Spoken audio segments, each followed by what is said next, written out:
keep it going. Let's stay in the SEC. And I'll say this, there's obviously another top 25 matchup in that league this weekend with Ole Miss and Kentucky. But I'm going to go in a different direction for a game that is really, really, really interesting in my eyes. And that is the Auburn LSU game. How about this? LSU, Brian Kelly, we kind of forgot about LSU. They are an 8-point road favorite. LSU at Auburn at night is an 8-point road favorite. The over-under has actually gone up a little bit from 45.5 to 46. And one thing that I do think is kind of interesting about this game, if you remember back to last year, this was kind of the game where we knew it was over for Coach O. Now, Coach O, a week later, they go to Kentucky, they get destroyed. That was when he unofficially got fired. They announced it after the Florida game the following week. But if you remember, LSU had not lost at home to Auburn since 1999. They lose at home last year, and that was kind of when you knew this is not going to work out for Coach O and LSU, especially following that UCLA loss to open the season. And so why it's ironic is because this was the game where we found out Coach O wasn't the coach for LSU. This might be the game that Bryan Harsin, I don't know if he survives this one. Worth noting, Auburn plays Georgia next week. So this one could get ugly. This one could get out of hand. I don't even know if they lose this game if Bryan Harsin survives to play Georgia next week. And then from obviously there, the schedule doesn't get much easier. You do have Ole Miss after that, Arkansas, A&M, on and on and on and on and on. In terms of the game on the field, what's interesting to me, what I just said, LSU is an 8-point favorite. And it is interesting because, and I say this all the time on the Aaron Torres pod and on this show, the internet has decided they don't like Brian Kelly. But if you pay close attention to LSU, they are a vastly improved football team from that Florida State game. Now, a couple things. One, as it turns out, Florida State might actually be pretty good.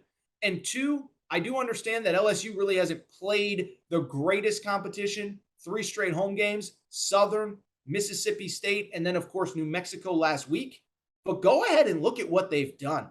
I mean, you talk about just absolute domination in the last 3 weeks. They beat Southern. I know it's an FCS team, 65-17. 31-16 win over a good Mississippi State team that, it is worth noting, is favored at home against Ole Miss. And then New Mexico, 38-0 last week. And how about this?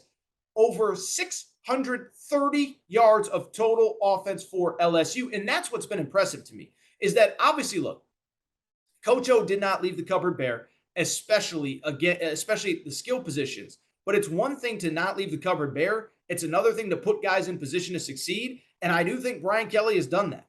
The thing that's especially interesting, this team that struggled so much to run the ball against Florida State. Remember the goal line, kind of pitch back well, this team is just running the ball right at people right now.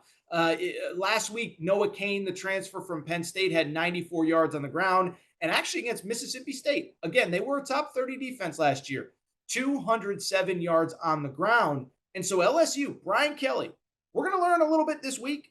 But he's doing what he was brought in to do. And I will say, if he gets the win this week, it's probably the death knell for Bryan Harsin. And it's probably, by the way, a great sign for LSU going forward that Brian Kelly is the right guy.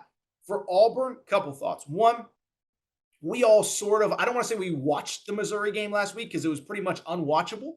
But we did kind of monitor it. And that Auburn offense is terrible, man. And I don't know what's going on in that locker room, and I don't know what the deal is and if guys have quit on Bryan Harsin. It seemed like the guys that stayed really believed in his vision. But, I mean, when you put up in that game against Missouri, and Missouri is not very good on defense, obviously it goes without saying.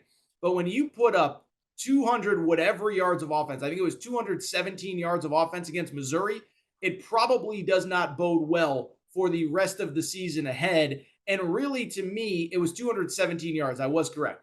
It really does speak to the thin ice that Bryan Harsin is on and why I do think he's going to struggle. The one thought that I do have, well, 2 really quick thoughts. One, I will say this for Auburn. Despite the struggles, it is worth noting that obviously the one thing that they have done pretty well this year is stop the run. I do think when you look at this game, I do think that's probably going to be key for this game. Auburn, of all the things that they don't do well, they have been pretty good at stopping the run. The Penn State game, they obviously struggled. But in the other 3 games this season, they're giving them about 85 yards on the ground. That would put them in the top 20, top 25. Now, Penn State is by far the best team that they've played. And so it does concern you that against the best team they played, they did give up a lot of yardage. But I do think that's the only way, right? I think if you like Auburn as a home dog, what I believe has to happen is they have to play lights out defense, they have to stop the run, and they have to keep it low scoring, which brings me to this. I do believe that probably the best side and the side that I am on, I think rather than taking LSU with the points, Auburn minus the points or plus the points, excuse me, just take the under because this is a rivalry. It was funny. I was thinking about this. I said to myself, I said, this always feels like a pretty low scoring game, but is it really, or is that my imagination? Well, I went back and looked it up. And if you take out the COVID year of 2020, when it was just chaos across college football, 24-19 was the score last year, 23-20 in 2019. Now remember, that was the LSU, Joe Burrow, Justin Jefferson, Jamar Chase team. You know who held them to the fewest points all season long? It wasn't Bama. It wasn't Clemson in the playoff. It wasn't Oklahoma in the playoff. It was Auburn in a win in Baton Rouge. So LSU at home scored only 23 points against Auburn. But the last 5 years outside of COVID, 24-19 last year, 23-20 in 2019, 22-21 in 2018, 27-23 in 2017, 18-13 in 2016. And so to me, the over-under of 45.5 just feels like the right side.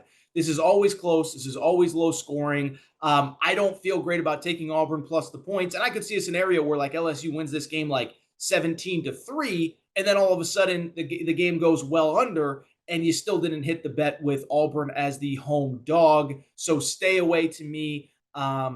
This just feels like one where I'm probably going to side with the under rather than taking either side.